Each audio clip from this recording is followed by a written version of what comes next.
this discussion is crucial at this moment in time. We're getting to a point where we're making a long-term investment decision about the country's energy future. And given that it's got so many impacts in terms of how the economy is going to go, job creation, the impact on a whole range of things in our society, the decision that we come up with now is really, really crucial. So from a debate point of view, why it's also significant is that there hasn't been much debate in the public domain. And this has been a huge concern for everyone, is that you're having a plan formulated and that there has not been enough robust discussion on the table between all the parties around the table. So you've had different pockets of people sitting in discussion.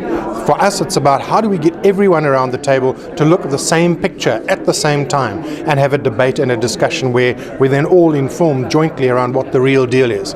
And so we're not getting enough of what is the real deal. And I think this is, from my point of view, certainly a first step to understanding what are we really discussing, what's the real deal, what are the real decisions that we have to make, and how do we start parceling out and acknowledging that there is vested interest, that we all have a very specific interest. I don't think there's anything wrong with it, but we need to declare it and get everybody sitting around the table and saying, this is what we really need, and this is what I've got to offer. And today was a good start, in my view, of that process. Final question, but it's a two-pronged question. First of all, what does the landscape look like in the next 5 years if people are still talking about it, getting into robust debate? Policy, government still has to catch up with what policy will look like around renewable energy. And then in long term, what is the consumer going to find at the end of that policy making? Okay. From a policy point of view, for me, time is up, debate's up. We don't have a lot of time. We understand that the Minister needs to promulgate and Cabinet needs to gazette this plan in September.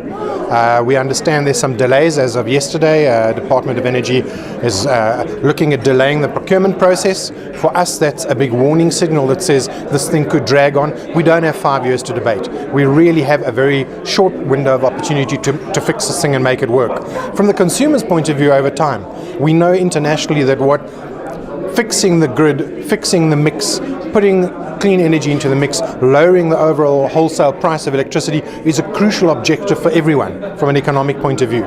But if we continue to drag this out, we're going to see more power crisis, we're going to see more lurching decisions, we're going to find that the longer we delay the things, the more expensive it's going to be, and the consumer is at a later stage going to get hit in the pocket and adversely affected, as we've seen has been the case already up to now. Actually, let me just ask you one question. When we talk about this mix, and we talk about the amount of people or the amount of companies that have a vested interest in this, what does that role? Who should have the right to be the solar power supplier, the energy supplier, the wind supplier? What is that going to look like, that landscape? Yeah. Look, I think there's not going to be one party, and that is our particular view, is that you need to start spreading your risk. You need to bring more parties around the table. You need to make sure who you bring in around the table so that there's no people that are promising without the ability to deliver. And that is government's key challenge, to make sure that they bring enough people around the table. So far, because we've only had a limited number of people sitting around the table, we've had the dud decisions. So let's open it up, bring in more people, diversify the risk, and make sure that those parties sitting around the table can deliver. That's the country's, let's call it, risk premium and risk policy that they are now signing on to say, we need to get all these guys around the table. Yes, they got vested interest. I want to build wind, somebody wants nuclear, etc. But there is an adjudicator, and that's the regulator, that's the Department of Energy, that says, we want you guys to do that, you guys to do this, these people to do that in this mix. And that's the country's insurance policy, to say, made the right decision, spread our risk, lower the overall risk to the economy, and it means increased GDP and lower risk. That's got to be a good win for everyone. What's your reaction to a television platform that would specifically look at companies, organizations unpacking what they're doing, but also to get this type of robust debate as you call it a start, but to continue that in fact? Look, I think for us this is the start of a process. We'd hoped this would have happened 18 months ago, 2 years ago. It hasn't. Going forward now, because South Africa's never really been informed about this energy animal because it's been complex, our view is that the more we have a robust debate, the more people are given the opportunity to stand up and say, here I am with what I have to offer, the more it's open to scrutiny, and that's the country's insurance body to say, I really know what you're about. There's no funny stuff going on. So I know you're going to do this. I know you're doing wind. I know you're doing solar. But at least I can interrogate it, and when things fall over, I can come back to you because you're making a public promise and you've got to now commit. I don't have to pay for the mistakes. I can actually now work on a sustainable framework, and that transition is built around the basis. And I think for me, that's what a green economy is about, and that transition's about.